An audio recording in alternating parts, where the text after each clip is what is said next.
imagine all life as you know it stopping instantaneously and every molecule in your body exploding at the speed of light. Total Protonic Reversal. Protonic Reversal. Protonic Reversal with your host, Conan Neutron. Broadcasting from a secret underground lair in Milwaukee, Wisconsin. A gigantic middle finger to everything that is rock about music, rock and roll, and corporate power. The thing is, though, if you don't laugh, you're going to go on a killing spree with sharp nails. Confidence of a hero or a fool. I wasn't exactly certain which. Could not be more professional. It's only one I choose to devote my life to. That's okay. It means something. It means something. And take that away. You know, that's my take. What's yours? Protonic Reversal! Like a science thing, right? Indeed. It is a science thing. It is a science place. It is a scientific fact that we are all up in your face. It is time for the one, the only Protonic Reversal. Welcome to it. And today, another stay-at-home edition of Protonic Reversal. We have a very special guest, Mr. Ben Wildenhaus. You might know him from Federation X. He has an excellent band called Von Wildenhaus that is awesome, and they have a new record alert, everybody, called Everything in Flower, and I'm really excited to be talking to him. It's sort of been such a harrowing effort to get you all on the air, Ben, but I'm glad you're joining me, and I'm excited to talk to you, man. How are you doing? I'm doing good, man.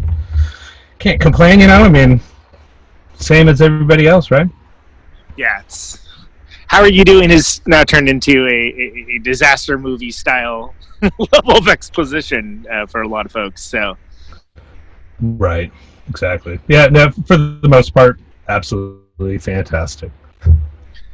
Yeah. So, how are you dealing with quarantine? You know, I know it was really bad, especially in Seattle. For a really long time, but it kind of seems like things have gotten marginally better, as much as it has anywhere else, I suppose. Yeah, sort of spiking here again, but, you know, I think people generally know the drill, and now, you know, we've been in it for so long, it's just sort of like, you know, back at it, whatever. I feel like kind of lucky. I got, you know, family, so you know, so, you know, I was locked in, but it's also worked out to be good. I have little kids, so it was a good time to be with the kids. They're missing their friends and stuff, but they're also really little kids, and so being with their parents is good. And me being with them is good. So it was, that part was great, and I know a lot of my friends were very lonely and very alone. So yeah, not a great time to be, like, living alone, necessarily, but... Or with, you know, crappy roommates or whatever. Yeah, roommate you can't stand or something along those lines, yeah. Totally. Or much worse, of course. Yeah, of course. So, it's a weird time these days releasing a record anyway, but, I mean, this has been something that's kind of coming for a while. Releasing a record during quarantine is different than not releasing a record during quarantine, I suppose, is what I'm getting at. It's a little bit difficult to imagine that the challenges of releasing a record. A little bit different. There's some different challenges when you're in the middle of a global pandemic, as it turns out. Yeah. Oh, yeah. Absolutely. I mean, our you know, our record came out June 1st, but we were really pushing for it, and, you know, I was able to get the vinyl done sort of in the early days of the quarantine, and so, you know, I felt like a lot of that stuff actually went really smooth, and then the record itself coming out June 1st, I just have had almost no inclination to follow anything up on it because I got involved in protesting and just thinking about what is happening in the world, and you know, of which there's a lot. It's like, yeah, whatever. But it's something you see worthwhile ever. You know, we got a ton of copies out to our fans and friends, and I also happen to just hate self-promoting and all that stuff, which is, I think, true of a lot of us. It's not the fun part, and so that definitely takes a back seat, right, when the world is sort of in revolution and exploding, and people are just around you. It's like, oh, it's a metal song, but it's real. Yeah. So No. but then by the same token, it's something you put a lot of effort and time into, and you want to share it with the world, and you want to have the ability to share that with folks. But then at the same time, you have all these, cascading global events that are huge, and it's a lot happening at the same time for anyone, really. But I think it's a very interesting time in the may your life be interesting sort of mindset for anybody creative right now, also. Whether it's releasing art, whether it's just being creative in any way, shape, or form, and it's finding that place where art fits in right now is troubling. Like it doesn't feel like there's a lot of space for much of anything other than just that characterized as like the flaming, screaming skull flying around the room.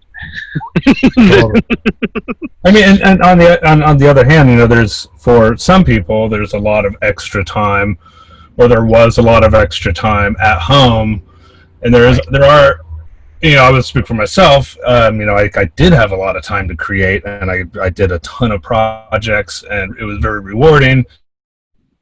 Like a lot of it's not for much of an audience or anything like that. The concept of our, sort of music biz, like get it, put it out, like try to get as many people to listen to it as possible.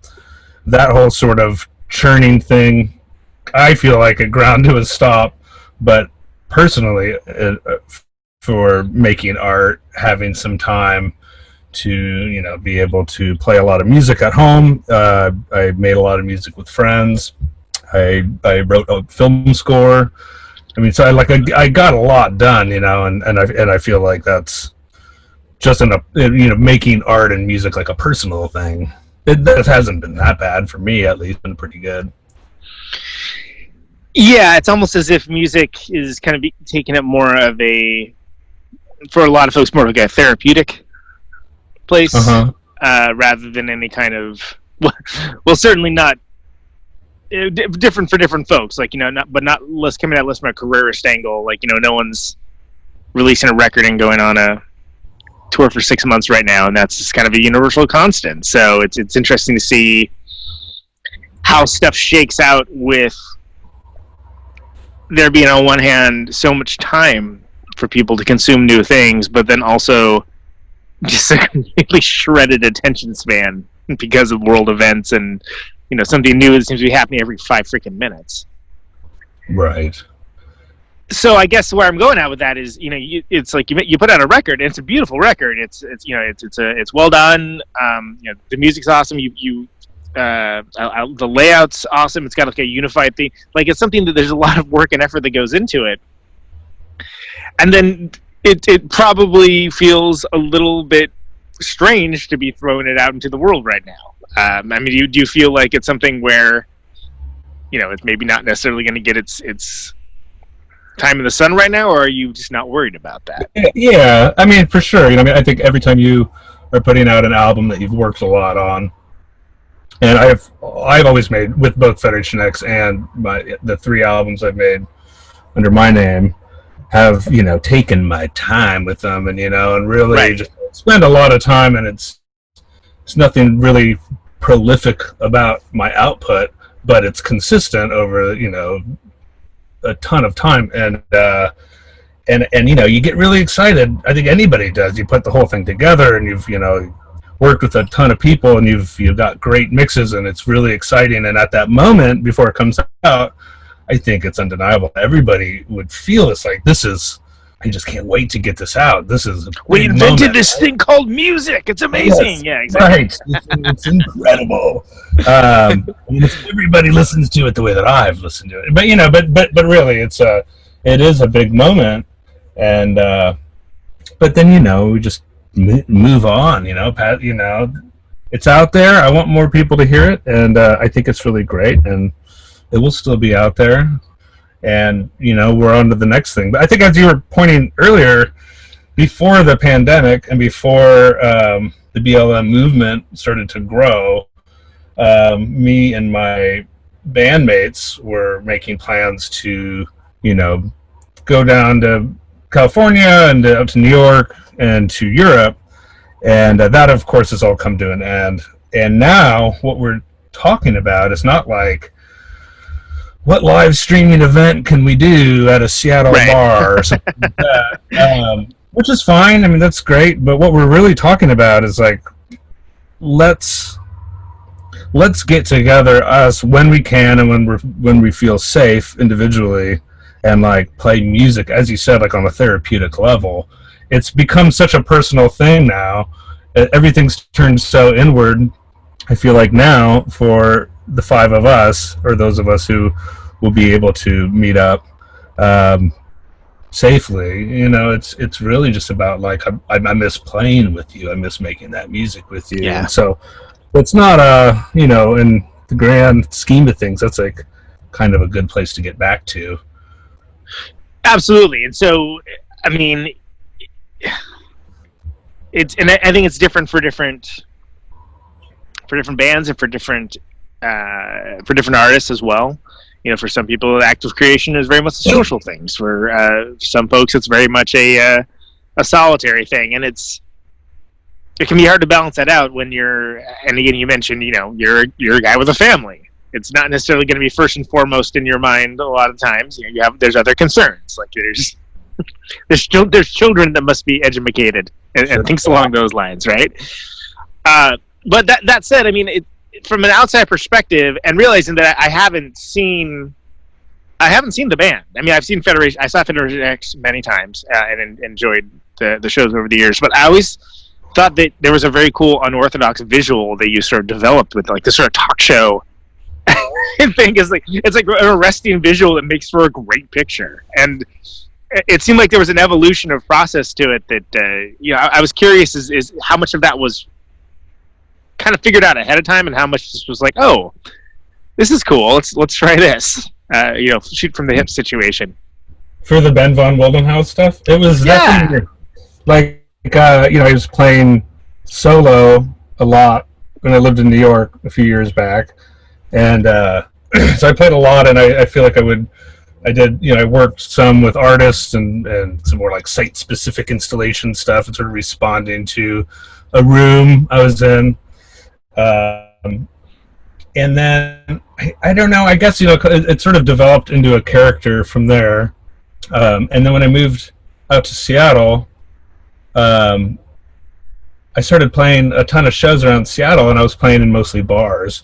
And again, with all of my friends, I suddenly was back with all of my friends from the Federation X days, right? Because I'm from the Northwest, so I'm just sort of returning home and playing shows with, all super loud rock bands, and I'm playing solo guitar with like a sine wave generator and making noises with my mouth, and so because I suddenly switched from like these sort of like quiet art gallery kind of setups or whatever, or like listening to every note sort of nerd bars, to sort of loud drunk rock bars, I just started like kind of yelling at people more to get their attention.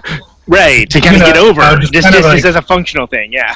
And just like, and also I think with any character there is some amount of like, if it's an angry character, there is some amount of like internal rage being generated out, and so it's I have no idea what you're talking about, sir. Really fun.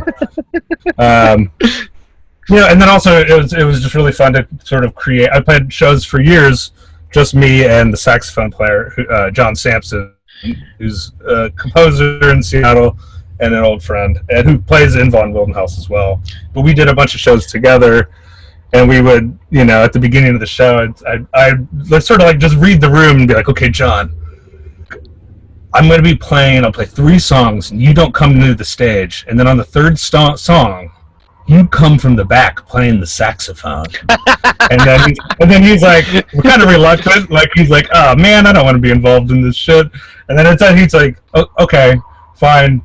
And then in the third song, he starts walking up, and he starts playing, and you can see the people are like kind of freaked out. There's a dude playing a saxophone, and I like join this. I'm like, get out of here! Get the hell out of here! Stop playing! And I just scream at him through his whole solo, just yelling at him to like leave, as if he's been harassing me for months at these gigs or something. And so I don't know. Yeah, we just almost sort of like a Neil improvised Hamburger-ish sort of bit of some kind. Absolutely, yeah. I definitely am guilty of Neil Hamburgerisms for sure. Lots of coughing into the mic and that sort of a thing. But yeah, to go to the talk show point. Oh yeah, go ahead. Yeah. I was just gonna say, but just speaking to that, it's the idea of being like, okay, this is sort of an intimate experience. It's going to be taken in a different way than like a big full format loud rock band. So it's something where you get to kind of challenge people's perceptions of what is a show too. And that's kind of interesting and a little like whatever, little art house, little things along those lines. But if you're looking at expecting, like, oh, this is like a Fred Frith or like Mark Ribot sort of bro doing his like soundtrack thing, and then you're like, what is this a show? Like what is actually happening here? And kind of challenges people's preconceptions. But yeah, so the evolution from that towards the original question of the talk show sort of presentation, which I thought was just such a neat, bizarre, cool thing. I think once I started shifting to playing full time with Von Wildenhaus as the band in Seattle in the Northwest, we did a show at PsychFest Northwest, and I had played the year before solo, and then so for this show, I set up a little tiny stage in front of the other stage, and we pulled down a projector screen, and I came out and played with a projection happening, and I played like 4 songs, so it really appeared as if the whole set was just me. And then like in the middle of the 4th song, in the middle of one of the songs, I pulled out like the remote control for the projector screen, and it goes up, and then there's like a full band behind me that joined me for the next 4 songs. Surprise! And it was great. It was really great because at this festival, like almost everybody was on acid. Like, so everybody, like, I knew that from the previous year, so I like kind of leaned into it a little. Oh, absolutely. And I like to watch everyone's eyes, like, get just huge as like the whole concept of the set had been upended, and then suddenly it's like a full band. And then now we play. Amanda Bloom is our singer, and Amanda's got a huge stage presence. Totally, yeah. Is amazing. And so we did a show. We did the talk show. Like we did a complete talk show setup for like it was a party run by Arts Magazine in Seattle a few years ago. I think that might be what you're referring to, where we had like ferns on stage and we had like a desk. And Amanda was the interviewer and like came out, and then I was like the person being interviewed. So I had like a chair, and we had extra lights, and you were the first chair guest in this situation. For those who don't know the visual, the rest of the band was the band. Yeah, it was hilarious. And that was incredible. I mean, that was like an incredible night, and again, it's just one of those things where like, for the people that were there that night, that was like, like, what the hell? That was incredible, right? It's just as like kind of one-off thing, and then we just attempt to change things up constantly. Well, it seems like it's something where it's a way of presenting the same constituent elements in a different way that maybe makes you think about why you have those preconceptions at the same time. But then also you don't have to get in your head about it necessarily. It's just something where it's like, oh, that's different. That's a different way to have that. And when you're dealing with music that tends to be, there's a soundtracky sort of element to it. Like actually, I find it difficult music to describe, especially the last record. But some of it almost reminds me of. Did you ever hear that third Portishead record? I think a lot of people didn't hear it, which is a shame. Because it's one of my favorites. Well, because it's not trip hop at all, and it sounds in the similar way that it's like a little more moody, a little more sparse, but like in a very different way. And it just strikes me that as much as I like listening to that kind of music, I don't see a lot of it live, and some of it. It isn't always the most compelling stage show, I guess, is where I'm driving at, because you're just, it's like, oh, it's, there's a very excellent, very powerful singer, singing a thing. There's a guy playing a guitar, there's there's all these constituents. Oh, that's great. But it's like, unless you're on the Roadhouse in Twin Peaks or something, there's not an element to it that's necessarily going to be visually arresting. And I think it's almost like a punk rock mindset of, including the art installation element of it to the music is at the same time hard to articulate and explain, but I thought kind of very inventive and creative. And was that something that you ever were you thinking about overall presentation when you began with it, or was it just literally like, let's see what's fun to do here? Yeah, I mean, it's definitely that, and it's really about it's all really about the music. But I noticed over playing for 10 years of that solo stuff, and then on into the band. There's moments where it becomes background music, and that's not. I don't think that's a bad thing. In certain situations, that's a great place to be in, but you don't. If it becomes background music at a bar where people are sitting with their beers and you've got a 35-minute set and they start spacing out, I mean, everybody can have a great moment sort of spacing out, but I could see that happening at moments, and then I'd say, okay, you don't want to lose them necessarily. Yeah.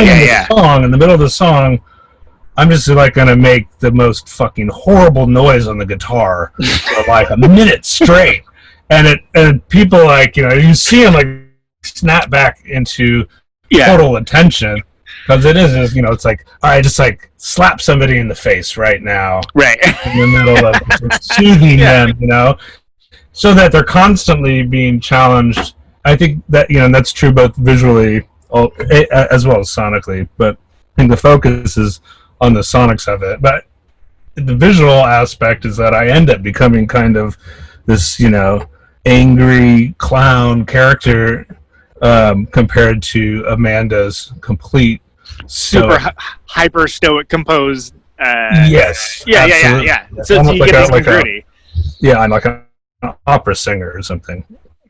Well, and it's I appreciate the fact that you're wearing a suit while you're doing this too, right? Like your situation where it's like, this is dress up music, you bastard. Like it's a situation where that becomes part of the presentation also, and especially, I mean, all the more visually arresting with the band, but even so when it was just with the oscillator and the more small format thing, and it's something that I think when you come up through punk rock, you associate it with art galleries. And like that mindset that people are just around and at the thing, and they're at the thing tonight, and maybe they'll tune in and out of the music like you mentioned, but with an air of respect. And it's harder to get that when you got drunk people around at a rock bar. It's not the modus operandi. And I've actually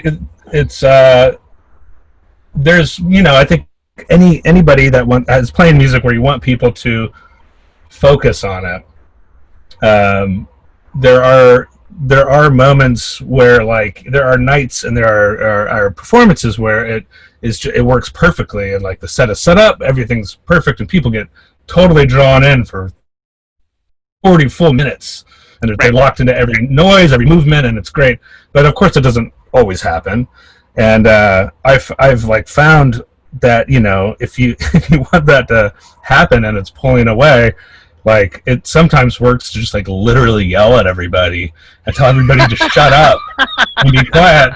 And I can do it from a place of we did it at a show where we were opening for a band for 1,000 people. We were an opening band, and everybody just started getting kind of loud, and we had this great, really beautiful ballad that is this amazing vocal melody that Amanda performs, and it can kill when people are really into it. And just screamed at everybody. Yeah. In a very angry way, told everybody to shut up, but also in a way where people are laughing, right? They can tell it's funny, but I'm literally telling them to shut up and to listen to Amanda. Like, how dare you disrespect this person here who is about to bare their soul, and it totally works. It totally works. You can get everybody to like completely dial into one song as like an opening act. So it's a kind of, I don't know. I feel like leaning into the theatrics and tapping into people's self-awareness in a way that can build it. Yeah. Yeah, and just I mean, making it happen, telling the audience what you need. Right, and instead this of waiting is the moment in the set where like this song is the best ballad ever. Like, you shut up and listen to it right now, and then they all do. Yeah. And then people are like, that song's great. Yeah, the one that we all listen to together. Yeah. Totally. Like, I mean, and I had to tell you that. That's good. Beats like being bummed about it and like, I wish everybody would listen to it. Oh, it sucks that no one listened to us and talked over the show. Yeah, exactly. It's something that you take the bull by the horns, so to speak. Right. And it's different than what I think music you play and Federation X, which is another kind of music that I totally enjoy playing, and I'm not playing that with anybody right now, but I would and will again. Which the goal is not really to have everybody just be standing there and quiet and listening. Yeah. And, I mean, I would say that's not the goal of Von Wildenhaus either, but with loud, heavy, rhythmic music, there's something where you really want people to be fully in their body, just like really just feeling the loudness of it. And immersively so. Yeah, right. Totally.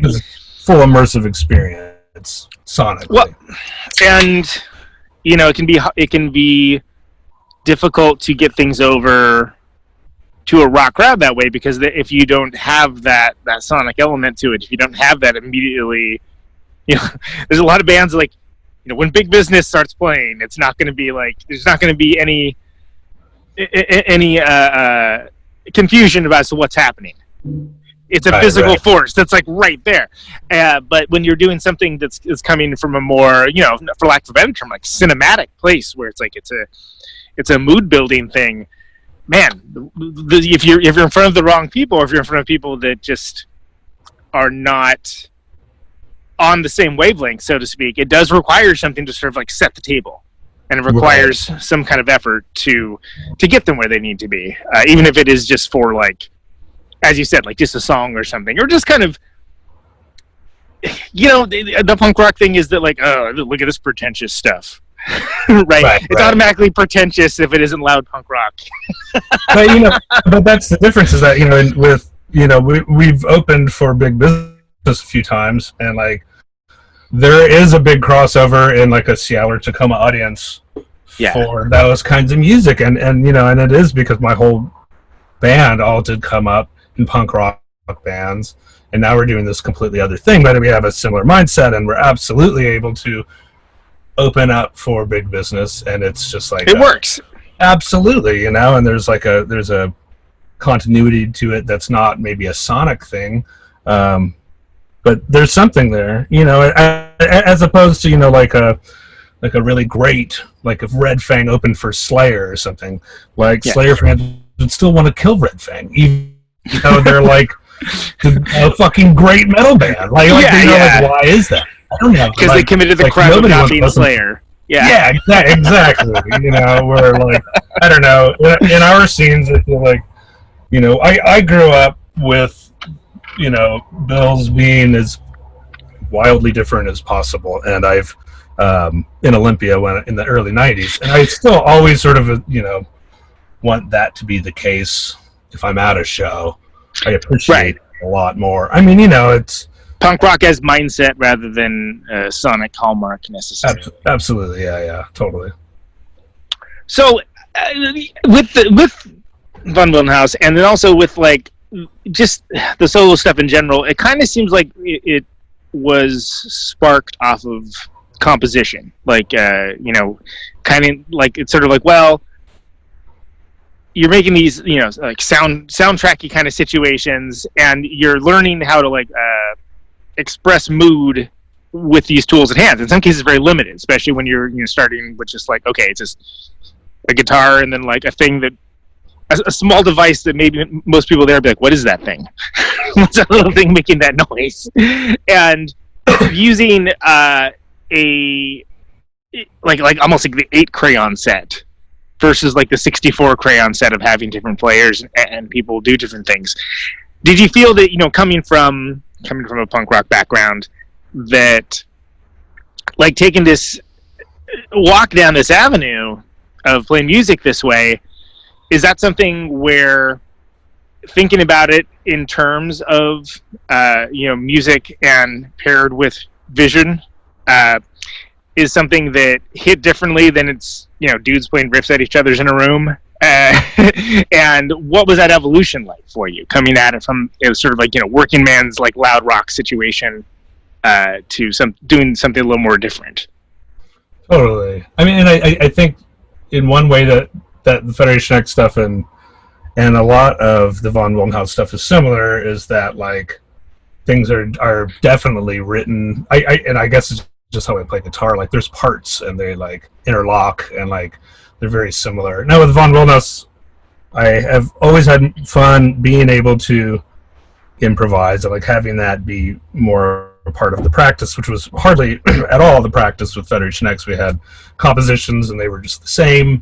Very few moments where we would do something different than that. Yeah, tightly wound by necessity because of the palette of right. It's but the lion's share of the time of the band it's just you, Bill, and Bo, and like if something wasn't doing the thing it was supposed to be doing, it just the plane wouldn't get off the runway. Right, and it's like, why did you hit the snare at that spot instead of one right.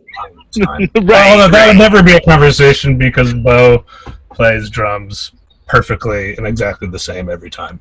Always Bill and I were the only ones that would ever make mistakes. But to get to your other question, I think when we stopped playing in Federation X, I played piano in a lot of bands in New York and kind of did a lot of various sideman duties with friends and stuff. Yeah.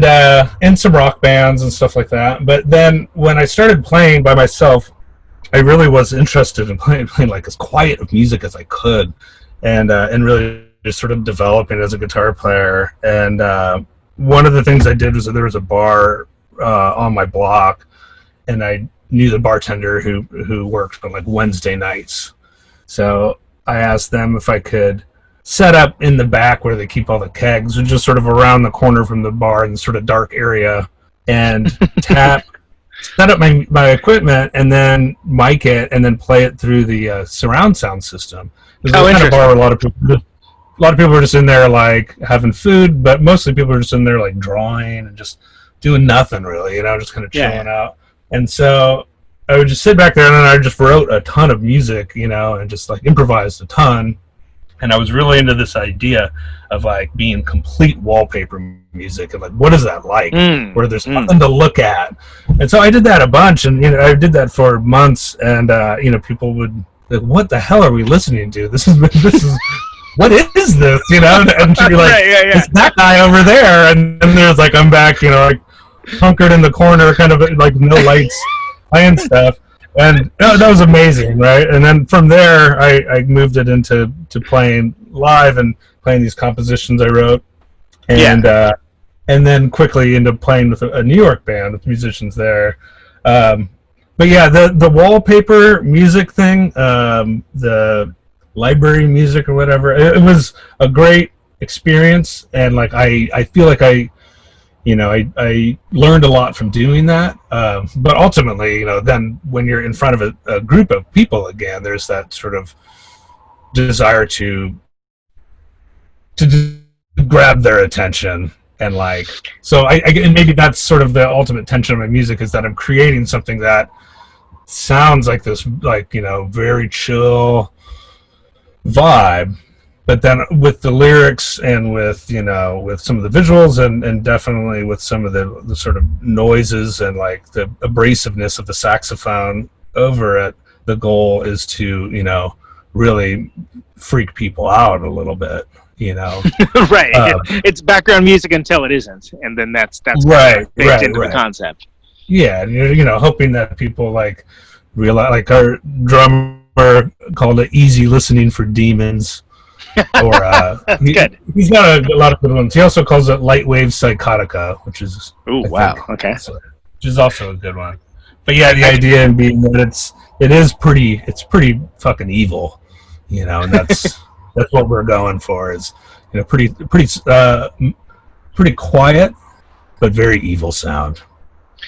Well, then talk to me about that mindset permeating everything and how you translate that to record, because as much as I love recordings and I love live presentations, but it can be harder sometimes for something with nuance to get through to an audience in recorded medium, just by nature of the fact you can't control the environment. People are listening on their laptop with no speakers attached to it. People are listening in these like really weird, like bizarre environments. So when it comes time to like making like this record, for instance, but like all of them, what kind of factors do you put in play to make sure that you get this idea across and build these moods with sort of, again, this limited palette that you maybe can't control, this externalized element? Sure. So the News record is the first record I've done with the Von Wildenhaus band of Seattle people. Andrew Creature's the drummer, and he plays like a suitcase and a washboard that's going through a delay pedal into like a amp. Oh, is that what that is? Okay, cool. Yeah. So it's there's nothing like Americana about it. It's got a real nutty sound, and it's just washed in delays. And it has a ton of just like live has a ton of like shockingly loud accidental noises that just come out and just blow everything up. Yeah. And anyway, what we do when we're playing with Andy is, and what I had to learn playing again with Andy when I moved back to Seattle is the songs all need live. They need like a full minute before anything happens. Just to they slow burn. Yeah, totally. We just get so every song, and I know there's we just have to do that too. It's the time it takes for him to sort of like listen to it and be like, oh yeah, here we go, and get into it, get his delay pedal set right, and then for the whole band to get it into a groove. And what's great about it is that we really have gotten into it, like the thing becomes like very rhythmic oriented or whatever, however you want to put it. We get into a solid groove, man. You know what I mean? But anyway, that ends up being the basis of everything, and it would be bad if it wasn't that. And so for the recording, I think that was the main thing. We recorded all of the songs where we in like a wooden living room that just has like a lot of very comfortable sound to it. And we would play the vamp for several minutes before we would start the take of each song. And then on the record, we cut right into the song or whatever. There might be a little bit of a vamp there, but the whole, everything's spliced together. Or like the opening song, that was like, it was like a 16, 17-minute long jam. And I went in and spliced the whole thing up to make it into a still an 11-minute jam, or however long it is, 10-minute jam. But we were able to. That's how I feel like how we tried to capture that groove part of it or whatever was just by like really getting things going. And then also, then I listened to those recordings as we were, like listening to mixes, and then I took everything home and be like, it starts to get boring here. I'm gonna we need to add like a noise. We need to add something. Right. Add some sort of what's the something noise to catch people's attention? Sure. Yeah, just it's like that. There's a Frank Zappa album called "Add a Jazz Noise Here." I feel like it's like that. It's like it just needs to be some sort of like weird boing noise here, or something like really screeching here. And we're all able to add that sort of stuff through like weird guitar shit or stuff at home, percussion or synth. And then the final thing about your question about how do we try to get that getting across over. Yeah. I also just was, listening to a lot of 70s records versus a lot of records, indie rock records, and especially in the more sort of mellow vein, a lot of the sort of Panda Bear, Animal Collective, it's like everything's washed out in reverb, and that's all great, but like what I wanted to do something more like that, more like 70s Bowie records where the vocals are so hot and dry, and so when you are listening to it low on a laptop or in a car, you can hear the sort of music sort of chugging along or whatever, and then when the vocals come out, they're like right up front, really present. Just, yeah, throwing the lyrics sort of in your face, and Amanda's voice is commanding, so like putting that front and center and making that its own shocking like sonic element, I suppose. Well, and because you referenced it, I mean, for me, a lot of those bands that just have that reverb on everything thing, that gets exhausting to listen to, personally, for me.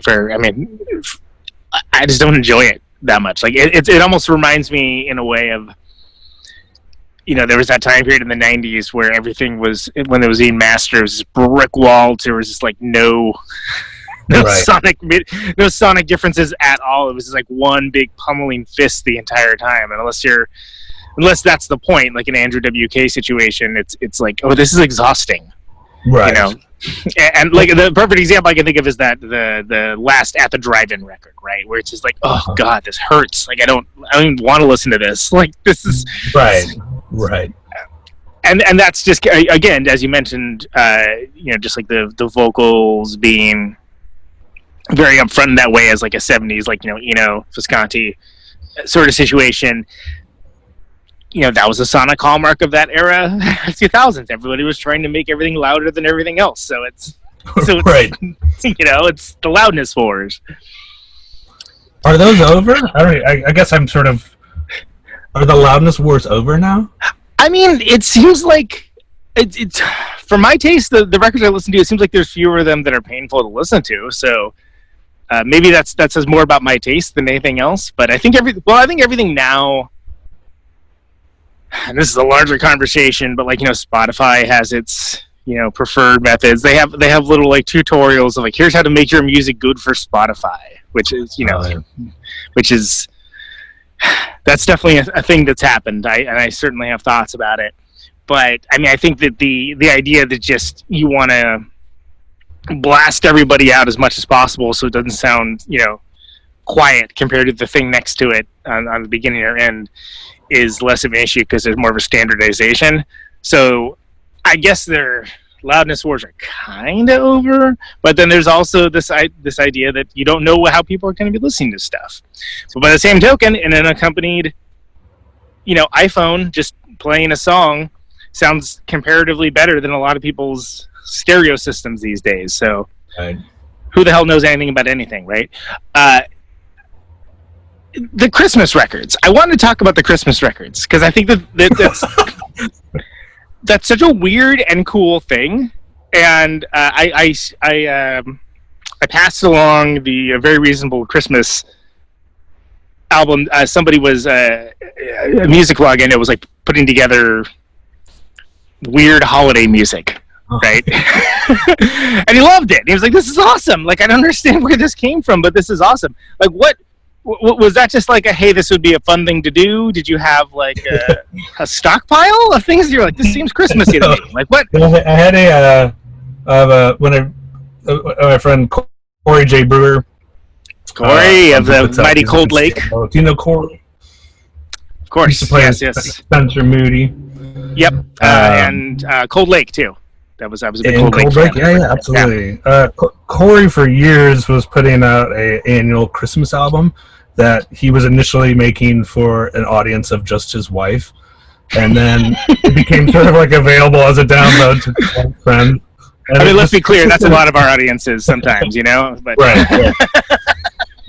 and it was just an album of him like as a drunken crooner, and he would be drunk, and he would do kind of a one-shot take over old instrumentals, like doing his best to kind of sing along and then like get off into like side tangent rambles. Really hilarious. So we were going to do a live show. This was probably whatever that first one came out, 2012 or something, and we decided we'd do a live holiday show together. And so I learned several Christmas songs, whatever Hanukkah songs I could find. I had to sort of make up some pagan songs because there are pagan Yule songs, but you want them to be like satanic, and you want them to sound kind of evil and like more Gregorian chant vibe, and they're not. They're just 70s. Music. It sounds like bad folk music that you would see. Go get your tinctures and your supplements too at the holistic store, your right? local Wiccan knickknack shop. Right. So I made up some of my own pagan Yuletide songs, and then so we did that show, and then I put out whatever that EP on Bandcamp, and then every few years I get asked to do a holiday show, and I'll dust off the old holiday songs, and I mean most people are like, what the hell is that, man? But then it's also like people are like, they were listening to a ton of holiday music at my mom's house, and I'm so glad that you have a Ukrainian carol in 7/8 instead of right. Yes.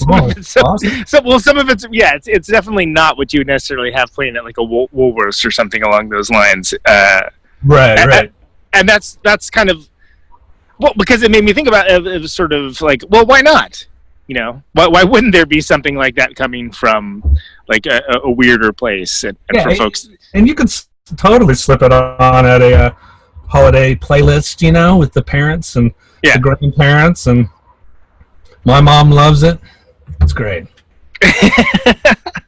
Well, and I'm glad I remembered to mention that because it's something that doesn't really exist for me until the holidays come by, and I'm like, oh yeah, I always forget about this. Well, I often forget about it, and then like somebody will be like, where is that? And I realize that for a year or so I've had it like on private on my Bandcamp page, and then I'll make it public again. People are like, oh yes. It gets to be like a treat for folks by it not being available all the time, always, right?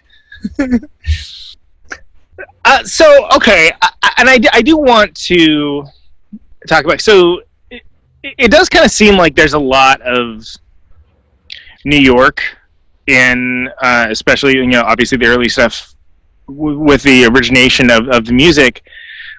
How did you feel coming back to the Pacific Northwest and like having the culture and the mindset and the different vibes, for lack of a better term, I'm thinking about hippies now, I guess, kind of permeate into the music and bring that other context to it? Because I don't want to break it to you, but the Pacific Northwest and New York are not the same thing, Ben. So it's,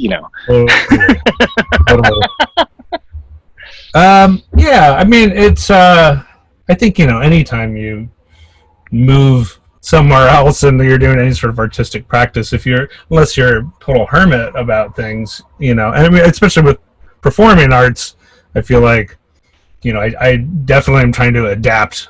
I'm definitely trying to make it a good experience or an experience with everybody around me, right? I'm not just stonewalling it and like, for better or for worse, doing the exact same thing I've always done.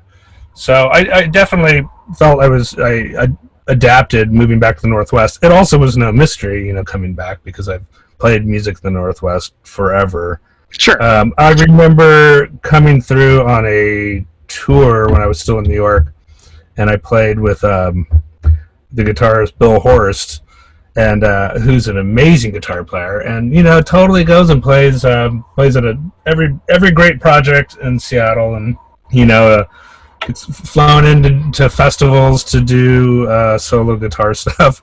And we play a show. There's like 8 people or something, and I was just like, we had a great bill, like great. I was like, is this normal? And he's like, oh yeah, like avant-garde music is, it has an audience, but it's not this is it. Like I go other places to play, and it's like, gotcha. Where meanwhile, like the same time going to see like Mark Ribot play for just like fucking packed out clubs like everywhere. Any night of the week, 900 people or whatever. It's like, that's great, because you got a much bigger pool of music listeners. So within that bigger pool, if you've got a niche thing, you can definitely still pack out a club. But yeah, so I think I kind of went over this a little bit before too. Just when I came back and was playing a lot of the louder music, I just sort of think of it incorporated something more aggressive from my past music into what I was already doing. Totally, and a lot of that I think comes from when you're coming up from that background and you have those tools in the tool chest, so to speak. I think you can. It kind of prepares you for adversarial is the wrong word, but in a situation where someone maybe that didn't have that those experiences would experience it differently and maybe not be able to turn it around to their benefit necessarily so much.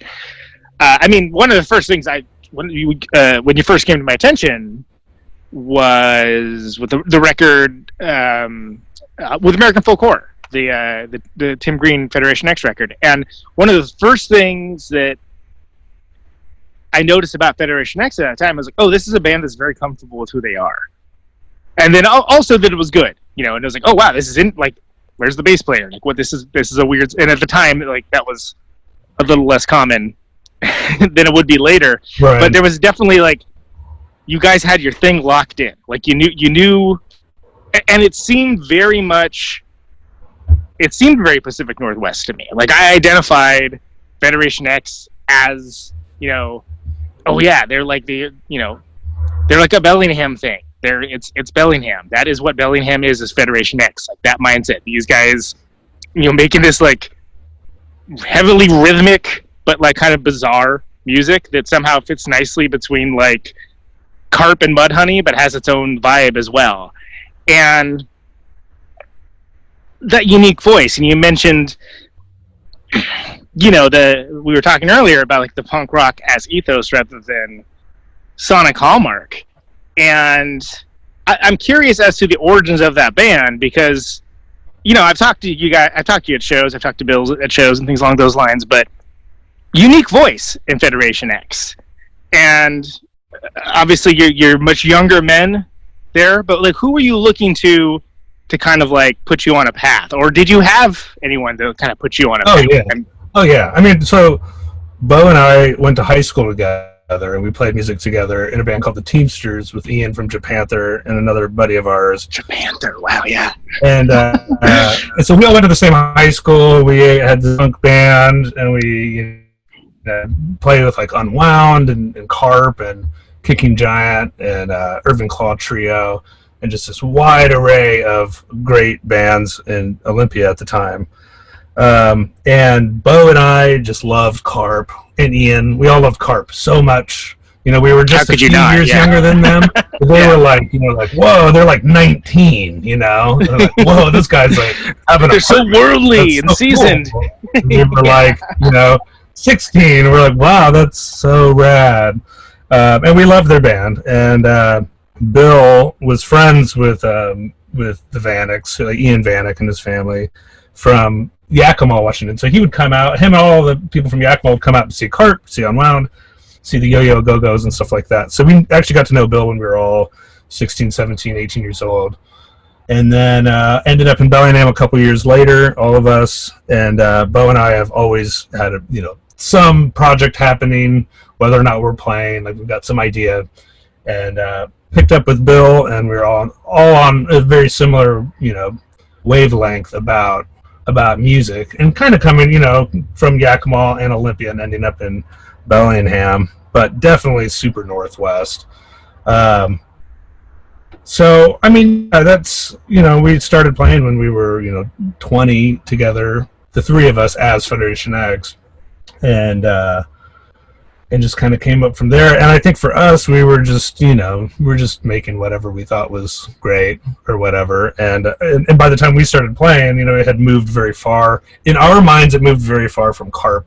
It was still sort of loud, punishing music through like Sun amplifiers and like playing the drums as hard as you can, which I only realized way later was like not a normal way to play, not the way that most people play. Right? Like, doesn't everybody hit the drums as hard as you can and play with the loudest amps you possibly can? Like, why wouldn't you do that? Like that's what playing music is. But yeah, so I think we went into some different directions, but it definitely very much in that category. And I said Carp, and we loved Carp's humor, and we loved those dudes, and like our high school band toured with them, and we just thought they were hilarious, and we just loved their style and loved that it was not serious, but yet the music was really amazing. Yeah, and, the music was serious, but the sort of the approach to it had a fun vibe without it necessarily lacking in seriousness. Right. Yeah. I mean, and growing up with that, and that was pretty true across a lot of the people that were playing music in Olympia at the time. Maybe that's not true, but yeah, I think a lot of people did not. It was really an aspect where, like, the sort of rock star thing was a very bullshit front to put on yourself to go out and play music in front of like between 50 and 150 people. Like, you're a total asshole. You're like acting like a rock star, and that's a fact. That's like not even, that's just like, it's just true. And so I think, anyway, we were, way into that, and then of course Unwound as well was one of my favorites of all time. Monumental to all of us in the Northwest, and I think also in the Northwest we had so much music happening there, and also including stuff happening in Seattle, like you said, Mudhoney, and when I was in like 14, I loved Gas Huffer more than anything, and like go to all these cool all-ages shows, Seaweed, and there was so much great stuff happening and Olympia was such a robust scene and kind of a center of a scene that, interestingly, like we had blinders on to a lot of lots of scenes in other parts of the country, which I didn't really start to notice until we started touring, driving around, getting out there. Right, it's like go to California, people are like, you don't know Hickey? I was like, no, we go to, out on the East Coast, like, you don't listen to Yolo Tango all the time? It's like, no, they didn't come into play that same show in that basement in Olympia that we used to go to. Right. Well, and that's something where I think Federation X kind of came in at not the tail end, but nearing the tail end of before the internet kind of made it all one big homogenous thing. And it's something where there's upsides to that. Like, it means, like, okay, any weirdo making, and I mean this is a compliment, any weirdo just making a record now has the opportunity to have their stuff heard around the world, like, immediately. Yeah. But by the same token, you lose a little bit of those sort of more colloquial regional experiences and things where it was like, oh man, in Green Bay we had an amazing show, and like we got to make sure we play Green Bay next time, and then like and like it being like this idea that you can build something for yourselves almost based on happenstance, like who happened to be at the show at that time, right? And so so for me, like, I came into it, I was very much, I mean, Federation X was a product for me, like from the outset. I'm like, these guys are, I love what it chugles. I remember I was like, I don't, it's like you don't see much like loud, heavy rock that chugles in this way. And I was just fascinated by the whole, like, I'm like, is that like a baritone? Like, what's going? There's like bass strings, but like not like what is actually happening here? But you guys seem so unique in your voice and propulsively put forward that it sold it, and it wouldn't have worked if the songs weren't. And that's something where, again, because I had that early exposure, you guys were like who I thought of when I thought of Bellingham. You were the reason why I wanted to go tour to Bellingham. I was like, oh man, that's where Federation X is from, and like, oh, let's go play a 3B Tavern, and antics would then ensue. And I always thought it was fascinating that all the records through the growth and development kind of seemed to have their own vibe and their own thing you guys were doing. The first one was Tim, if I remember correctly. Second one was Steve. No, wait, because there's that first one that's the... Yeah, we recorded it at the college, like a self-titled The self-titled one, right? But so American Folk Horror was Tim Green, and then Expatriate. You recorded with Steve. Is that correct? Expatriate, yeah. So it occurred to me that, like, okay, you have this evolution for your sound, and all the records like have their own vibe and their own voice. And it always, to me, coming out from the outside, I was like, this is going to be the one that everyone catches onto and gets into.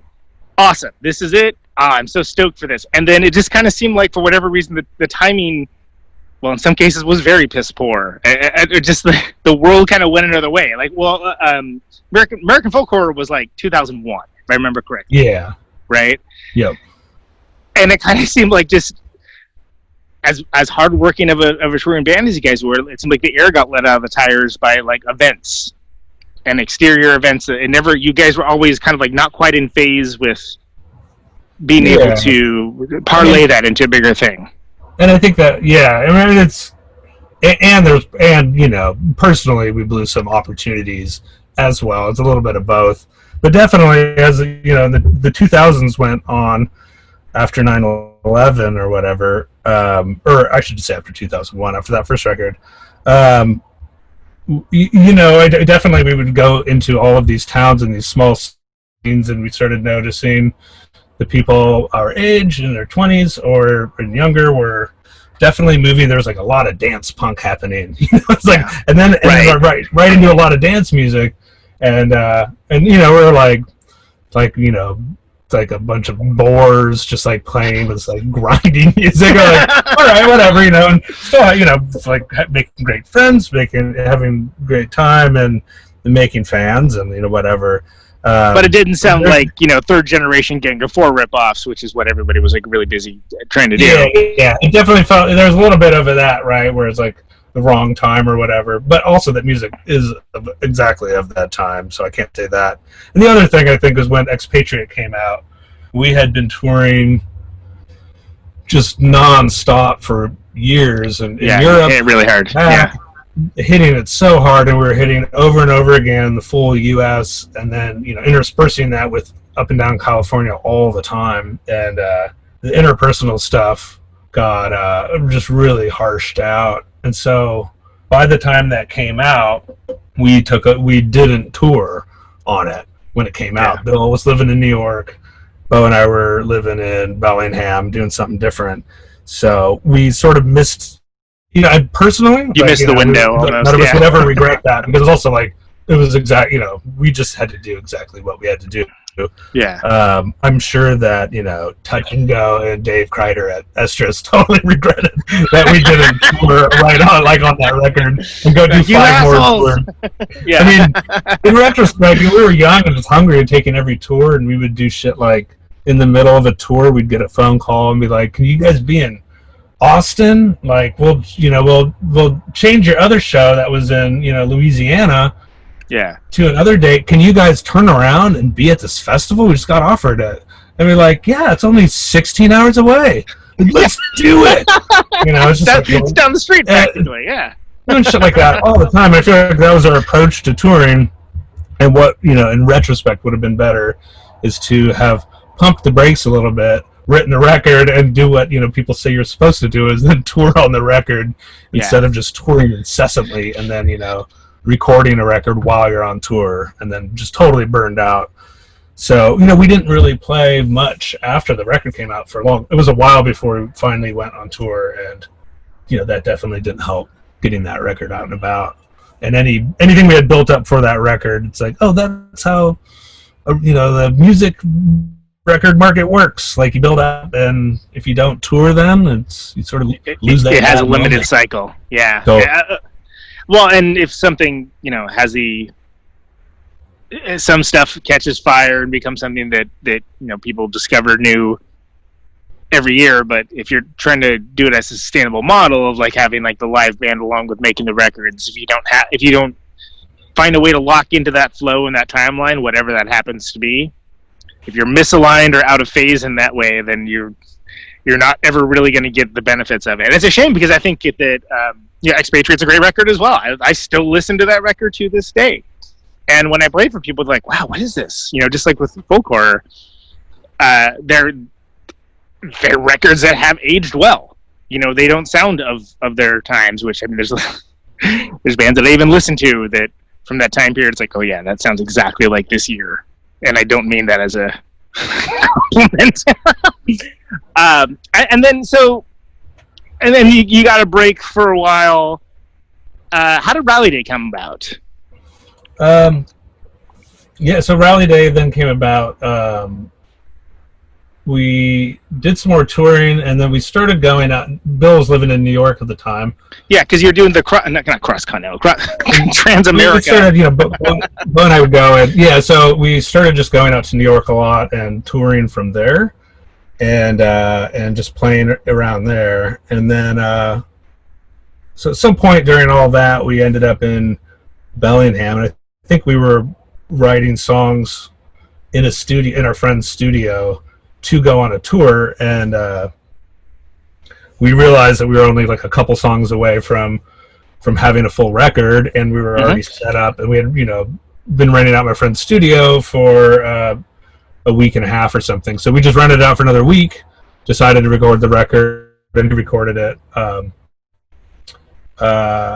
Ryan Anderson, who's did more, definitely more of sort of garage rock kind of recordings, so it was different for us, but it was also nice because it was the first time that we were just recording at home, which was great. Besides the one we made, at the local college studio, which was, whatever, totally hard to listen to record or whatever sonically.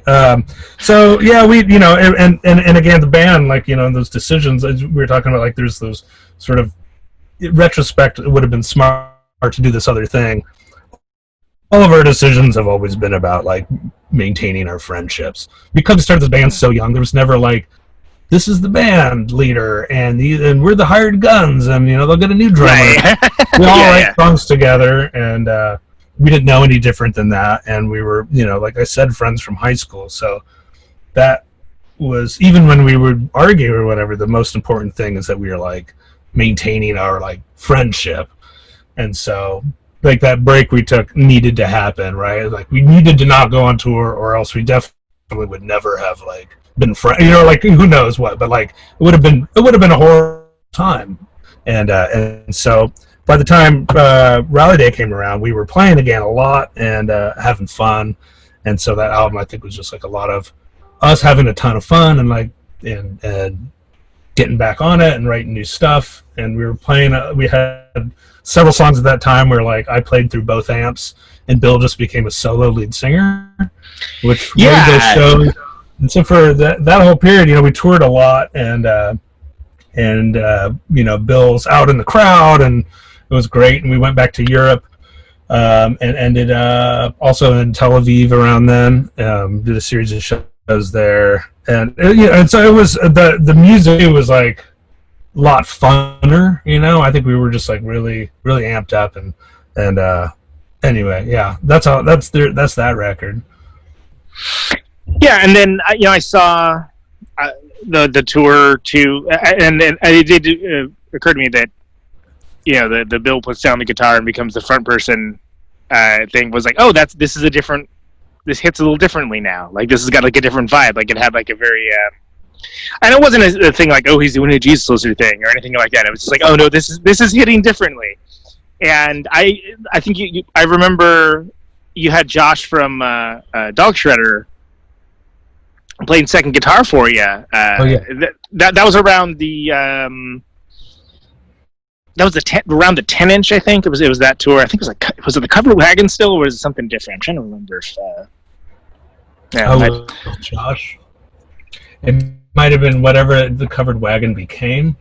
Might have been Cherry Bar at that point, or it was the Covered Wagon, and the Covered Wagon was great and beloved by all, and then they changed it to something else, and that didn't work, and they changed it to something else, and that didn't work, and then it shut down. So so then we had a minute where we did a single. We wrote some of these songs, and again, Bill was, I can't remember if was that the Only Fool. Was that too? Yeah. I've got it somewhere. Yeah. And so we put that one out and did a West Coast tour with Josh playing guitar, and we played a bit around the Northwest with Josh, and then up and down the coast, and then and that was great. We just taught Josh from Josh Holland from Dog Shredder, and what did Dog Shredder become? Wild Throne. Wild Throne. I was just gonna say Wild Stallions. It's like it's definitely not Wild Stallions. But that's Josh might actually appreciate that. I don't know. But yeah, Wild Throne, and yeah, freaking amazing player, Throne. Great dude. Oh, absolutely, amazing player. Amazing player, awesome dude. And it was great because he was super into it. And Wild Stallions. I just watched that movie with my kids. I loved it. Great. But yeah, I like Josh, that we both went for it. I don't feel so bad that I wasn't the only one that immediately thought of Wild Stallions. Right. But yeah, it was a great moment, and then Bill was just out in front, and we wrote some new songs with Josh, and he's a different kind of guitar player. And he was able to play Bill's songs, but change them up a little bit, and so it was great. And then we got back, and like the week we got back, I moved to New York, and then we played a little bit here and there, but that was around the time we stopped playing for a while, I think. Yeah, there was a cessation of Federation X activity for a while, and then 2007 we stopped playing, and we played like a Josh Vanek. Josh Vanek. Got it. Total Fest. Yep, went out, played Total Fest. I'm trying to remember the radio station out there, KGBA.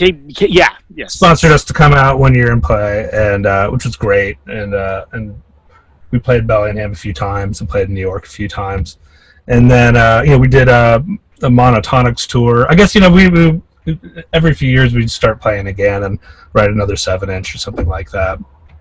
It was kind of like a more of a low power settings for what the band was at the time, but definitely kept active in a sustainable way. And then what was it? It was like 2012, 2013 was when you did the. I remember I saw the songs first live with Big Business, maybe. Before I heard the recording, but you ended up recording with Death Nephews, with Toshi and Dale, and the criminally underrated "We Do What We Must" LP, which I think might be the first one that actually has bass on the record. It does, yeah. I overdubbed the bass on the whole album.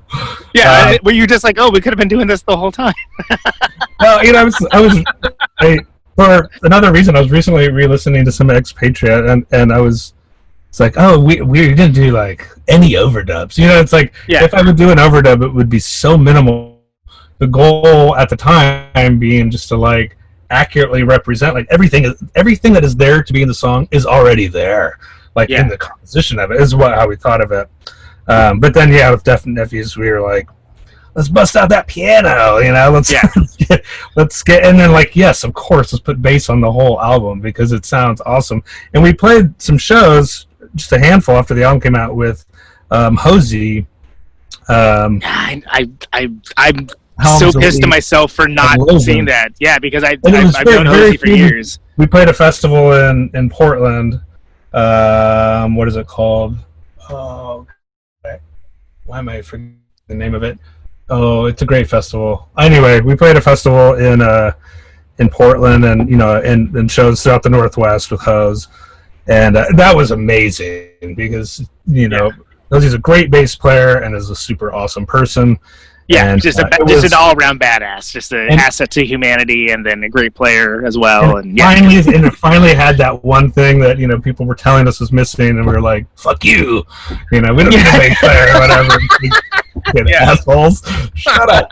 And but anyway, and so there it was, and it sounded massive. It was great. Yeah, and that was incredible. But then we pretty much stopped playing after that. So it kind of almost seemed like at the time I was like, oh man, this is like a whole different Federation X chapter. That's awesome. Like, again, coming out from perspective. Well, I mean, I think I knew you guys at that point, but like just coming out from the perspective of as a fan, and I think that was a great match too, with like Toshi just being like he provides a environment that's it makes you feel welcome to experiment and try different stuff. And yeah, I'm trying to think. There was even there was like the one song with like the first hook on it is like an oscillator or something, if I remember right. Oh right, yeah. And I mean, I think as far as maybe, you know, like song wise or sound wise, like I think people generally might go to American Folk Horror or Expatriate, but I think as a fully realized vision, it almost kind of seems like that's the go-to Federation X record. Oh, it's like the best recording. I mean, the recording is so great. Each song was realized so well. Like we had sort of everything mapped out ahead of time. I mean, we always did have things mapped out, but I feel like, you know, at that point, I had recorded so many albums with different people, and Bill knew exactly what he wanted to do with the vocals, and Toshi and Dale are so great, as you know, and they're just so creative and so great at capturing, like, you know, and we had never worked with a producer before, right? So both of, you know, they actually produce a record, which is, you know, something that, you know, Steve Albini does not want to say he does and doesn't. Yes. and Tim either. Tim Green wouldn't. I mean, he probably would produce a record now, but I don't know his stance on it. But it definitely was sort of like, let's make this sound rad. What you're doing sound rad. So that's that album does sound amazing. Yeah, it made you sound more. You know, it was Federation X, but more, and it was something where I don't even know if I would have expected that from you guys necessarily, especially having like seen some of you play some of those songs live. I'm like, oh yeah, these songs are cool. You know, are they gonna play Southern Comfort? You know, but like to hear it in that fully realized form, it's like, oh no, I think I get it. And then like I was like, oh man, Hosie's playing it. Oh, so cool. And it kind of seemed like you were set up for this whole next chapter, like I said, and then just that didn't happen. It's just it didn't happen. And you know, we're again, it's like, you know, we're and on one hand, we are more professional and better at everything we do each individually. So of course, the record that we're making with these amazing producers is going to be sort of the best version of what we can do, and we all went into it to make the best thing, you know, to realize the everybody's idea in the best way possible. But also, our lives are, you know, just more complicated. Yeah, there's more factors to it. There's more elements. Right, as opposed to when we were younger and we would just, you know, literally just quit whatever job we would have with the drop of a hat and just go to work forever. So, you know, it now, I mean, it's like Bill was working on films, and so, you know, I've got my own projects going on and a family, and so I work with Bill, you know, on a weekly basis, sometimes a daily basis, making music for his films. Yeah. So, you know, I'm getting texts from him right now about a project that we're working on. Right. And it couldn't, you know, I mean, it couldn't be better. It's like, you know, like, and Bo doesn't live far from me now, and we have maintained those friendships over the other stuff, and I think that is an important thing for all of us, and it has always remained the most important, is to support each other and our goals. And yeah, now our collaborations, Bill and I's collaborations, are making movies together, and you know, which is kind of amazing. I mean, especially considering we're working on our third feature-length film together right now, right? Which is incredible. And you know, Bo and I still write music together, albeit in more of like an emailing things back and forth form for now. But we'll probably play together again. Yeah, so I mean, I guess that's where I'm sort of driving at, and again, I think it's important to mention that everyone has their own lives and their own things that are going on, but to still have that friendship, to have that that friendship that extends into, you know, a sibling-like nature, like a brotherhood almost. Absolutely, right? Yeah. I mean, do you guys consider Federation X like a closed book at this point, or do you think you could like pick it back up at some point if a situation? Not that anyone's doing much of anything right now. Don't get me wrong, but conceptually, like, do you think you would ever do a FedEx record again? Do an adventure-based mini tour or something along those lines, or does that kind of seem like something that, like, no, that's in the past now? I mean, I feel like, we all are doing a lot of creative projects, and Right. Not that everyone's like sitting on their hands, like on all twiddling their thumbs. levels of music. I got my music stuff is happening full blast on all levels, Yeah. so I'm not lacking in the like. Wouldn't it be great to just go out and jam? I'd love to hang out with those guys, and I do like playing those songs. But another thing is, even since, ever since we started playing, we definitely are known to pull out a something from Southern Comfort or whatever way after the fact of that record. But we also we never wanted to tour and play without writing new music. Yeah, it always seemed like it was very focused on whatever you guys were doing at that time, with the exception of like maybe throwing in a Charlie Jackie Freedom even Ride when or we something. went out to play Total Fest. At that time we hadn't played for a few years, and the way that we decided that we wanted to do it, rather than being the sort of like legacy act, like come back together, because it was around the time that everybody was doing that stuff at all festivals all over, big bands doing that. We didn't want to be like a small, like Northwest version of that or whatever.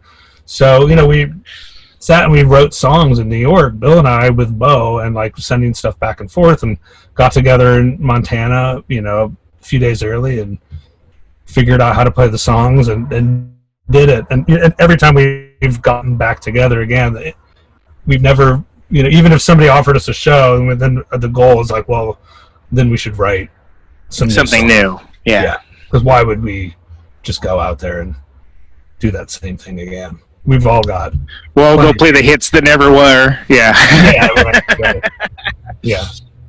Well, and I mention it not because I feel like there's any there's anything wanting in your current work at all, but just again, I can't stress this enough. I feel like that's Federation X is just kind of a band that stuff was always just a little out of phase, like almost. Oh yeah, like over and over again, but has this incredible catalog that's actually aged fairly well. Like I feel like the songs still kick. You could play it for someone now, and be like, oh wow, who's this band? Great, this is awesome.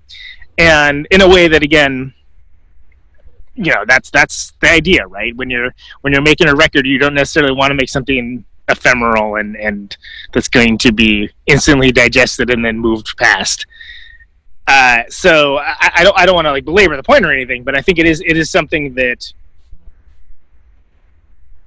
it would be a worthy band that I could see you guys like, in 5 years, like, making a new record and like doing some cool stuff, and like it being like, oh, what is this going to look like? I bet it's going to be fantastic. And like taking all that you've learned with the film scoring and taking elements of that and like finding a way to translate it that no one has thought of yet into this new way. And I'm a fan of the band, but I think it's an interesting story because it's almost like a documentary that doesn't have the end written yet. Sure, yeah, right. You know what I mean? Where it's just like, there's certain narrative like hits and like and certain. I mean, come on, you do film, you know how this works. That like it's almost like, oh no, that last act hasn't really come together, like whatever that is. Like whether it's the was it Anvil where they play in Japan or whatever. It's right. Think of the right one. There isn't that like. And again, that's movies, right? Like it's not necessarily something that happens in life, but there to me it always seems like there's like a missing FedEx denouement or last back half of the 10 minutes of the movie. right. Yeah, no, I can see that. And also I personally I feel when I'm digging into a band's discography, I like to go towards the end of their active period. Like I know a lot of people love the early, like it's all about the early stuff. Like I really love seeing what people that have been playing together for a long time, what's their weird late record? Like what's that all about? Like I often find a lot in those sort of situations. I mean, and for me, a case in point is that the last Unwound record, the Leaves Turn Inside You. It's incredible. And when it came out, we played some shows with them, and I heard it, and but I think at that time I was like, I just was such a big fan when I was younger, and loved a ton of those records, and grew up with all of those records, and then as time went on, and like I listened to that Leaves, I listened to it every year. Yeah, it's an evergreen record for sure. Absolutely, yeah. and every time I dived into it, I listened to it repeatedly, and like it's. And to me, that's just this like amazing product of having played together for so long and developed a sound for so long and developed a recording style and developed all of that without really ceasing. And what does that look like after 8 years, 10 years now? To I guess 10 years. And so, what does that last record look like? And that's kind of the best case scenario version of that. But I don't know. I'm a big fan of the late era stuff. So I should say that I agree with you. Our last chapter is going to be the best one, right? That's going to be your Leaves turn inside you that you guys get together and make. or it's just like, and then Ben died, and then we found out his secrets. Yeah, but he faked his death, and then he came, like whatever, like so the manufacturer behind the music drama, right? That right. I wanted to also mention I love that what is it, the second record, the one that's just like the one you had that's just called 2, where you have like it's the Professional Band was the name of the band. I thought that was the most I was like, that's amazing. Like that's just like from a nomenclature perspective and someone clearly having fun with the form. I was like, the Professional Band blew me away. I was like, that's genius. How come no one's done that yet? That's amazing. Again, we've talked soundtracks quite a lot, and for good reason. I do want to talk about that one a little bit because there is almost like I think people overuse David Lynch as a reference. I do too. Yeah. I get it a lot, but I understand what people. I love David Lynch to death, but I feel like when people say Lynchian, they usually mean one specific thing, and that isn't the thing that I mean. Right. They mean a Mark Frost TV show. Right. Exactly. And it's more the like the use of tension in that, and mood building with it, and it's something where. What year was that? That second record was what year? That was 2014, 2015. Where am I based on that? 2015, yeah. So, what was in your mind for that period? Because we talked a little bit. We talked about the new record, of course, and we talked about the germination of the idea, the background music that is not background music for people in the bar. But talk to me about that middle period. Talk to me about that middle period where you're not back in the Northwest yet. You've got the Professional Band, which is incredible. Like what's So the first, just to quickly rewind, the first album was called Great Melodies from Around. Great Melodies from Around. Yeah, which is also great. Yeah, all recorded like in my 50 square foot studio. It's all me, and it's just like the idea was that it sounded like found cassettes and like lost broken records, and then the broken record sound becomes the beat, and the whole thing, then it becomes like AM radio, and it sounds like you're dialing some sort of 70s station, and that was the whole idea. And the whole record's seamless, right? Like it never stops. And so I made that album and put that out. And following that up, I got together a band. The person I was working with who put that record out was like, we got to get, you got to get a band together. And so I just sort of, the people I chose were my favorite musicians, and that were around me, and like absolutely professional. Like that was the thing. Like I couldn't even use the name ever again because they were seriously so professional. The pianist, Denise Fillion, was finishing up her doctorate in piano performance. Wow! So a doctor. You can tell they're super. Yeah, the actual doctor of. He's a doctor of piano. The bass player is a doctor of history, but also a very competent studio musician who, has performed on a ton of. It's a total studio cat guy.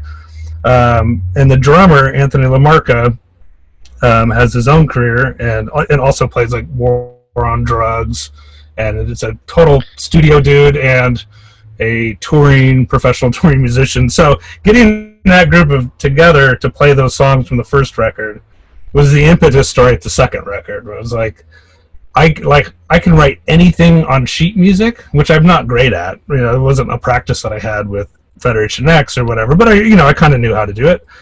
But I was like, okay, with Denise, I can write, or with the whole band, I write out sheet music for them. It's like, all right, what can I do with a band that can just all sit there and look at it and just play it? And so the songs I just arranged like that.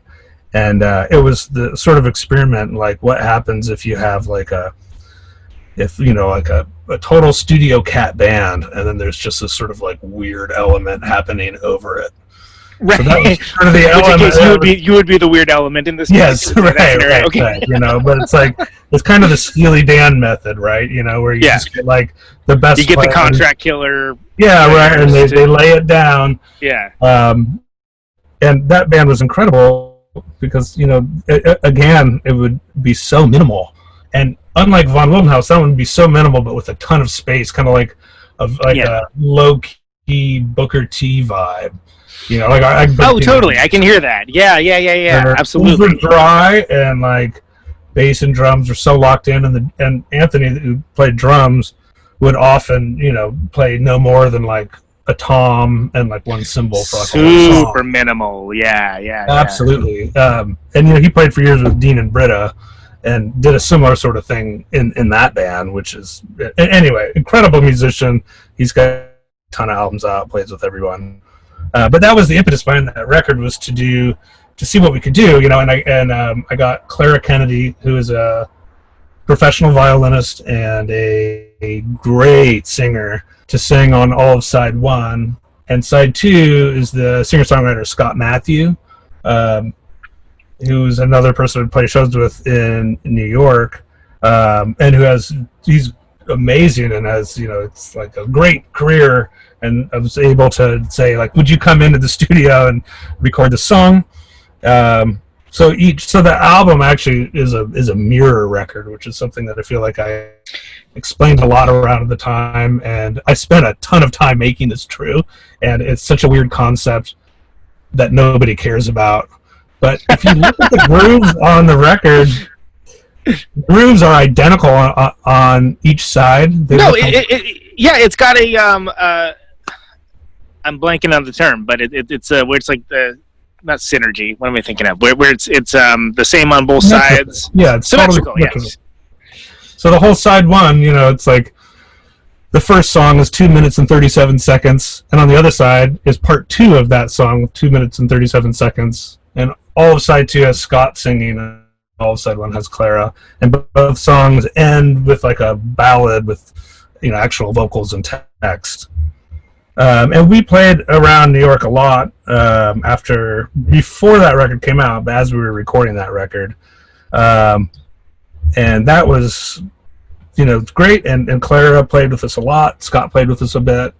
And that band was incredible. And, I've played with that band. It was the professional band, yes. And so, and subsequently after moving back to Washington State in 2012, would still return and play with that band. And then I guess, working with Clara on that, the next record, my concept of the next record was like, oh, I just have to have a whole record full of like ballads with a singer, and that's what I started working on for Von Wildenhaus. And we found Amanda, and, that I wrote all. It was obviously amazing. Yeah, I mean, and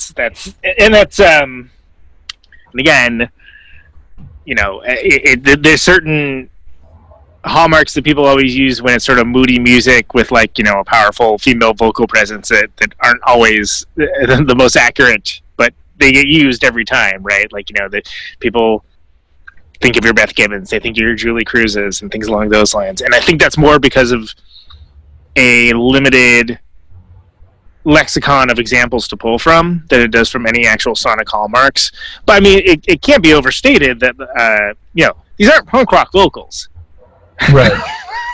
Like she's coming from a very powerful place with what she's doing, and Oh, Amanda's pronouns are they, them.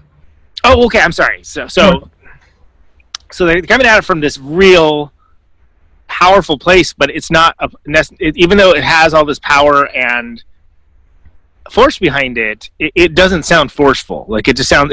There's like a quiet authority to it, and I think you might have mentioned like opera earlier, right? It's almost has that mindset of just having that that stately presence. It's like right there where you're like, huh. And Amanda talks about Klaus Nomi. Klaus Nomi is a great example because that's someone's working on rock idiom, but yeah, absolutely.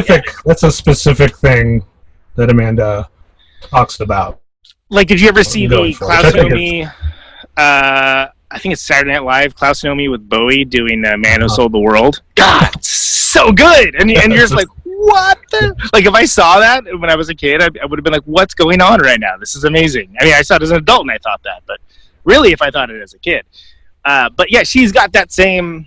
It's got that same, that same presence and that same kind of like thing that whatever mood building you have going around you, that's almost like an anchor that someone can focus on to have like the world sort of build around them, almost like there's expressiveness happening to it all around, like an Argento movie or something along those lines. But there's something to hold on to, so you don't just get like lost in the expressionism. Just to use an art example, and I think it's interesting that it wouldn't necessarily be the first thing that I would have thought of for the direction of the band to go. But I'm fully for it. Also, I want to mention that I did notice this. Even though I couldn't think of the word, the symmetrical nature of the record, I actually did notice it. So somebody did notice, sir. Nice. Yes. That makes me stoked beyond belief. But I'm the kind of guy that's going to notice stuff like that because that's just the kind of guy I am. You dive in. I dig that. I do too. So, yeah, and it's for the people that it's for, right? When you do something like that. But when you have someone with presence and power and a voice like that, how do you think about that in terms of composition? Like, how do you think about it in terms of utilizing that that particular tool in the toolbox? Right. I mean, I think, when now we're writing music, it's like a thought will pop in my head. It's not me playing guitar and like writing a song and then being like, all right, we got another one. This is great. Like a thought pops in my head, and like this kind of song that has this kind of chord change, this kind of build to it, or has this kind of vibe, like we need that, and like I can picture it. I like before I can hear it, I can picture it. I can and that will work with the way Amanda sings. That'll work with the groove we have going on. That's going to be great with the deadpan and everything else happening around.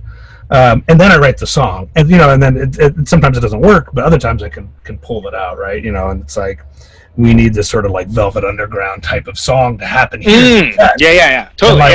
And like just for a minute, I'll just be able to picture Amanda singing this, and then I'll be like, okay, now I can hear it. Now I gotta find the chords and the lyrics and write the. You can reverse engineer the song out of exactly getting that feeling. Okay, sure. And then move forward. And if Amanda had not started singing with us, and we had found somebody else to sing, we probably would have gone in a different direction. I absolutely write the music for the band that I play with right now, and absolutely they contribute so much musically to it. In no way is it like my demo of a song or whatever changes so many times. It's not going to be like if you were here the demo and hear the finished version, it would be a wildly different beast. Right. Absolutely. Did you give any thought, because of that and the players involved being such a big part of the ethos and the execution, did you give any thought to trading it under a different name, or kind of? Yeah, so we, for a while it was, what was it? For a little bit, it was like Ben von Wildenhaus professional band, and then I was like, well, it's not that band. It's a different thing happening. Yeah. It's a different group of professionals, so you can't really call. Passing around all these different ideas, and we absolutely thought about just like completely changing the direction, and ultimately it's like Danzig, man. It's like just name it after your last name, dude. Kip Winger, these legend Kip Winger, yes, like the legend Kip Winger, indeed. The legend Kip Winger, who now also writes music for film, I think. Eddie Van Halen. Am I just calling them out? These are our legends. Yeah, and heroes. I think Don Dawkins. Should I go on? I had a George Lynch Screamin' Demon pickup in my my main replicator guitar for years. It was a really good pickup, and I was like, you know what? I actually don't like Dawkins at all, but I gotta say this pickup, it's for me. Nice. That's a story about pickups. Anyway, but I appreciate this stick-to-itiveness of like, no, this is, you're imbuing the essence into the name, and I think that's, not from like a 360 deal personal brand situation, but even though there's been these different iterations of it down the line, I think it works because even if you're not necessarily this Svengali like figure, you're guiding everything. Like you're the captain of this particular ship, and there's no illusion about that. And I think that's something that makes sense, and I think it works, and I think it's something where I appreciate that's the flag that flies in there, and I think that there's a certain respectability, for lack of a better term, for that. So yeah, it makes sense to me. I see it as a natural. I mean, maybe not predictable, but it is the natural outcome of the other two records. None of those three records sound anything alike, but they definitely are. No, they're very. Everyone has its own vibe, and that's why it almost can be difficult to describe to folks because of that. Because people will have that. Is this the same band? Like moment where they're like, is this the dude with the oscillator? Is this the same thing? Is this the guy with the Christmas record? Is this the guy with the professional band? Yeah, right. But they all are different aspects of it, and I think it works within the larger dynamic of what you're doing. It's a great record. What kind of thing do you think you're going to be doing next with it? That's going to be possible in these unprecedented times that we're in. What are we going to be doing next with the record, or with in general? Being a band is like well, first of all, everything seems to take great effort these days. But maintaining any kind of creative envisioning and having that path forward there's no map for any of this, and there's no rule book for any of this. In our bass player Aaron Harmonson recorded that whole album and engineered everything, and he's great. He's engineered a ton of records, and it's great working with Aaron. And because of that, we sort of have this great, as long as Aaron's willing to do it, we're able to, this is true for a lot of bands. We're able to record, what we want to record without, spending a ton of money.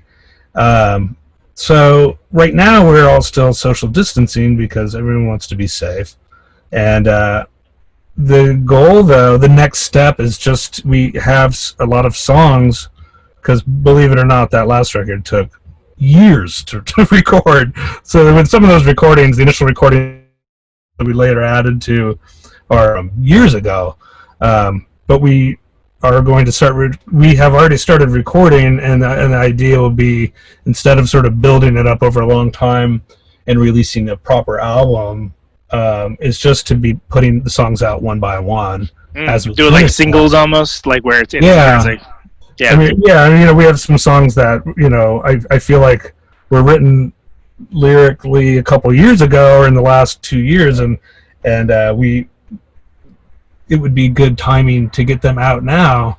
And as far as recording the band, like, I definitely feel like when we're out and about playing something live a lot, you you want to capture that. There's a sweet spot, Yeah. you know, when it's still fresh, but it's also, you know, everyone's sort of figured it out, or we've changed things, and we've had a chance to play it a lot, but not so much that it's, you know, no longer tired. Like it still has life to it. There's an immediacy to it still. Yeah, I feel like you got to record a song when it's like your favorite song, and Right. then, you know what I mean. And then like, if the song was at the moment you captured it your favorite song ever, I feel like that's a pretty good way to have an album, you know. Or like I said, we'll just put them out one by one, and if at some point we compile that digitally under its own thing, like that's now an album, or, you know, make another vinyl record, we will. But, you know, I think that's now what a sort of we'll be working on that. In you know, because the touring thing right now is not a thing.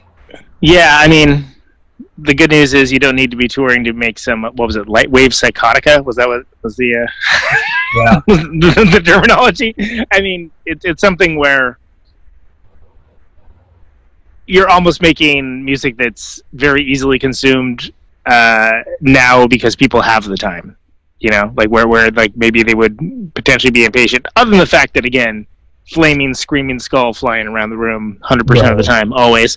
But it's an interesting record, man. I'm for it. I mean, I'm glad we got to do this, and, you know, it's great talking to you about it. Should people get it through the Bandcamp? Like, where's the? Yeah, I mean, it's on all the other. It's on all of the digital formats or whatever. I appreciate there's a COVID discount. Like, yeah, like totally. yeah. I mean, and I should remove the COVID part. It's just a sliding scale. So yeah, it's a hobby. I want people to have it, and I appreciate the reference. You know, I mean, what are you gonna do? Ignore it? Like, I mean, come on, it's ubiquitous in everyo's life. You're not ignoring it. Well, right, you know, and it's like putting a record out at a time where everybody has lost their jobs. You know, I'd rather somebody really likes it to be able to buy it, and anyway, so on Bandcamp is where we're selling the vinyl, and the digital's available there, and all the other normal places you would find those things. Yeah. Ben, it's been great talking to you, man. I guess the last thing I always do when I talk to folks is more of a general question. You can take it however you will and answer however you like, but it's just why do you do what you do? Oh, God, I think it's just that, like, I don't know what I would do. I don't know how to not do that. So I'm just constantly doing it. I feel like I have a lot of music to make, and I always will. And it's and you know, as we were saying earlier, it's a social thing too, right? So, like,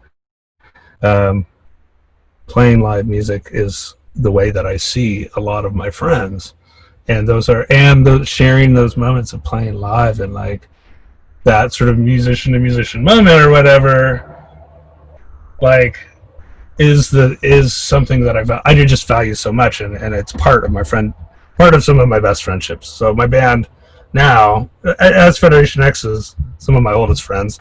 I've known everybody in my band. Everybody's from Bellingham, and they all live in Seattle now, but they're all from Bellingham. And so I've known them all forever. I've been playing with them forever, and it's about you know, having that social moment. And also, I don't even know how to not I don't even know how to stop. Right. That makes sense. Well, I'm glad that you're not stopping. So it's a pleasure to talk to you, man. It's a great record, and, you know, I hope people check it out, and I'm always looking forward to hearing more from you. Yeah, thanks, Conan. It's been great talking to you, and I feel like I've been listening to episodes of your podcast here and there for the last year, and so I feel like we've talked a lot, but I actually haven't seen you in a while. I think I've had a conversation in like 8 years. I feel like, Conan. Like, I feel like we were just talking. Yeah, I listen to Conan talk all the time, but it's great. I love your podcast. I love what you're doing, and great conversations, and It's a blast to hear people I know talking to you. I feel like I'm just sitting around, like hanging out, listening to old friends. It's awesome.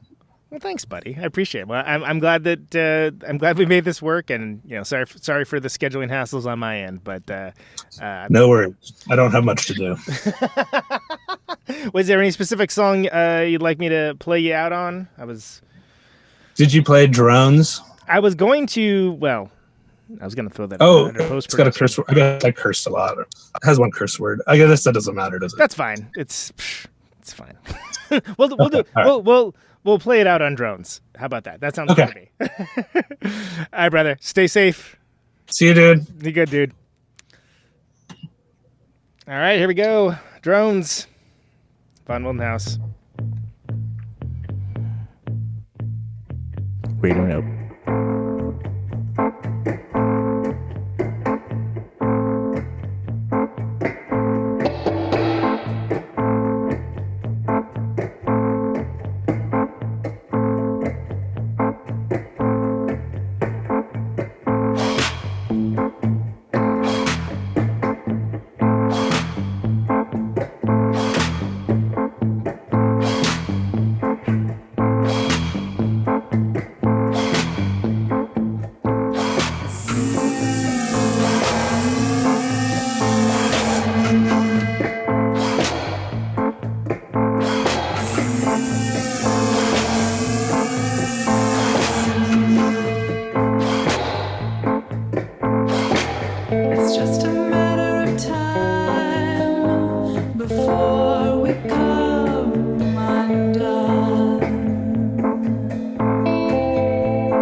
So that was Drones by von Wildenhaus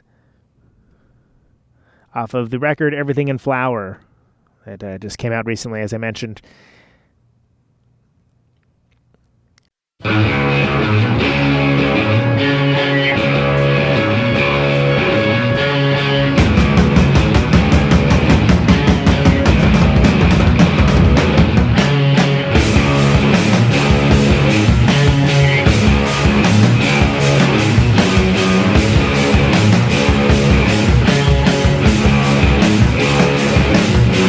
People just found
was Southern Comfort by Federation X. Something old, something new. Is this thing on? That's off the American Folk Horror record. You can get that on Bandcamp. I think you can. Can you hear me now? Or wherever you find your musics, wherever that may be. That was great. Love that dude. Wildly creative individual. If you can't tell, I'm a bit of a Federation X fan. Is this thing on? Cool. So this has been another stay-at-home edition of Conan Neutron's Protonic Reversal. Thank you for listening to it. Test. Ben von Wildenhaus of Von Wildenhaus. Ben von Wildenhaus. Bandcamp.com. As we come to the close of our broadcast day. Name of this show is Conan Neutron's Protonic Reversal. This show happens generally on Thursdays, 8 p.m. Eastern, 7 Central, 6 Mountain, 5 Pacific, on RadioNope.com. Signing off, Mr. and Mrs. America, and all the ships at sea. ProtonicReversal.com for the archives. Anyone within the sound of my voice. Patreon.com/Protonic Reversal to get the episodes sooner. $1 a month will get you there. I've got 50,000 watts of power. Thanks everyone for sharing the episodes around, letting people know. It's how the show grows. I want to ionize the air. Steve Von Till from Neurosis this week. Coming up next. Stay tuned for that. This microphone turns sound into electricity. Can you hear me now? Stay safe out there. Out on Route 128. And take it easy. I got my radio on. Can you hear me now? Can you hear me now?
podcast.